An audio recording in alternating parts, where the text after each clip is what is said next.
ବନ୍ଦେ ଉତ୍କଳ ଜନନୀ ଚାରୁ ହାସମୟୀ ଚାରୁ ଭାସମୟୀ ଜନନୀ ଜନନୀ ଜନନୀ। ଏଠାରେ କବି ଲକ୍ଷ୍ମୀକାନ୍ତ ମହାପାତ୍ର କହିଛନ୍ତି ଯେ ମୁଁ ମୋର ମାତୃଭୂମି ଉତ୍କଳ ଜନନୀଙ୍କୁ ବନ୍ଦନା କରୁଛି। ହେ ମା, ତୁମର ହସ ଅତି ସୁନ୍ଦର ଏବଂ ତୁମର ଭାଷା ଅତି ମଧୁର।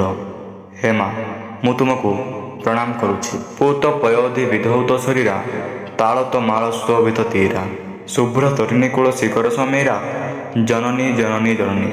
ଲକ୍ଷ୍ମୀକାନ୍ତଙ୍କ ମତରେ ସମୁଦ୍ରର ପବିତ୍ର ଜଳଧାରା ମା ଉତ୍କଳ ଜନନୀଙ୍କ ଶରୀରକୁ ଧୋଇ ଦେଉଛି। ସମୁଦ୍ର କୂଳରେ ତାଳ ଓ ତମାଳ ଗଛଗୁଡ଼ିକ ଶୋଭା ପାଉଛନ୍ତି। ନଦୀ ତଟରେ ଶୀତଳ ସୁଗନ୍ଧିତ ପବିତ୍ର ପବନ ବହି ମାଙ୍କୁ ସୁଖ ପ୍ରଦାନ କରିବା ସହ ଲୋକମାନଙ୍କୁ ମଧ୍ୟ ସୁଖ ପ୍ରଦାନ କରିଥାଏ।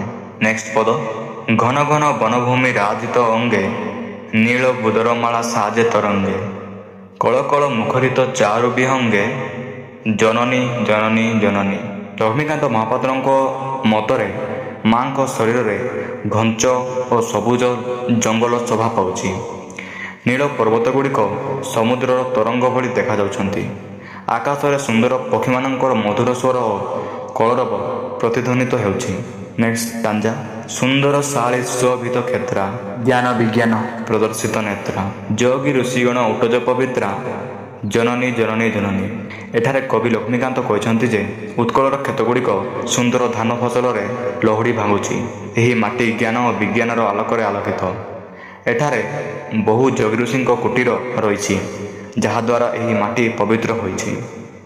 ନେକ୍ସଟ ପିଲାମାନେ ଦେଖ, ସୁନ୍ଦର ମନ୍ଦିର ମଣ୍ଡିତ ଦେଶା ଚାରୁ କଳାବଳି ଶୋଭିତ ଦେଶା ପୁଣ୍ୟ ତୀର୍ଥଚୟ ପୁଣ୍ୟ ପ୍ରଦେଶା ଜନନୀ ଜନନୀ ଜନନୀ। ଏହାର ସରଳ ଅର୍ଥ ହେଉଛି ଆମ ଓଡ଼ିଶା ଅନେକ ସୁନ୍ଦର ସୁନ୍ଦର ମନ୍ଦିରରେ ସଜ୍ଜିତ। ଏହାର ଚାରୁକଳା ଓ ସ୍ଥାପତ୍ୟ ସାରା ବିଶ୍ୱରେ ପ୍ରସିଦ୍ଧ। ଏହି ପ୍ରଦେଶ ଅନେକ ପୁଣ୍ୟ ତୀର୍ଥକ୍ଷେତ୍ରରେ ପବିତ୍ର ହୋଇ ପରିପୂର୍ଣ୍ଣ ହୋଇଛି। ନେକ୍ସଟ, ଉତ୍କଳ ସୁରବର ଦର୍ପିତ ଗେହା ଅରିକୁଳ ଶୋଣିତ ଚର୍ଚ୍ଚିତ ଦେହା ବିଶ୍ୱ ଭୂମଣ୍ଡଳ କୃତବର ସ୍ନେହା ଜନନୀ ଜନନୀ ଜନନୀ। ଦେଖ ପିଲାମାନେ, ଏହା ବୀର ଓ ଯୋଦ୍ଧାମାନଙ୍କର ଜନ୍ମଭୂମି। ଶତ୍ରୁମାନଙ୍କ ରକ୍ତରେ ଏହି ମାଟି ଚର୍ଚ୍ଚିତ ଏବଂ ଶତ୍ରୁମାନଙ୍କ ରକ୍ତରେ ଏହି ମାଟି ଚର୍ଚ୍ଚିତ ହୋଇ ଏହାର ବୀରତ୍ୱର ପରିଚୟ ଦିଏ। ସାରା ସଂସାରରେ ଏହି ମାଟିର ଜ୍ଞାନୀ ଓ ଗୁଣୀ ଜନମାନଙ୍କର ଆଦର ବା ଲୋକମାନଙ୍କର ଆଦର ଓ ସ୍ନେହ ରହିଛି। ସାରା ସଂସାରରେ ଏହି ମାଟିର ଜ୍ଞାନୀ ଓ ଗୁଣୀ ଜନମାନଙ୍କର ଆଦର ଓ ସ୍ନେହ ରହିଛି।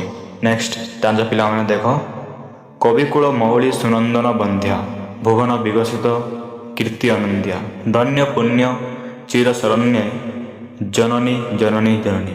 ପିଲାମାନେ, ଏହା ହେଉଛି ଏହି କବିତାର ଶେଷ ଷ୍ଟାଞ୍ଜା। ତ ଦେଖ ଏହାର ସରଳ ଭାଷା କ'ଣ।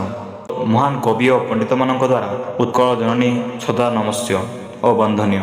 ତାଙ୍କର ପବିତ୍ର ଓ ନିଷ୍କଳଙ୍କ କୀର୍ତ୍ତି ସାରା ବିଶ୍ୱରେ ପ୍ରସିଦ୍ଧ। ଏଭଳି ଧନ୍ୟ ପୁଣ୍ୟ ଓ ଶୋଭା ପାଉଥିବା ଉତ୍କଳ ମାତାଙ୍କୁ ମୋର କୋଟି କୋଟି ପ୍ରଣାମ। କମେଣ୍ଟରେ ବନ୍ଦେ ଉତ୍କଳ ଜନନୀ ଲେଖିବାକୁ ଭୁଲନ୍ତୁ ନାହିଁ। ଧନ୍ୟବାଦ।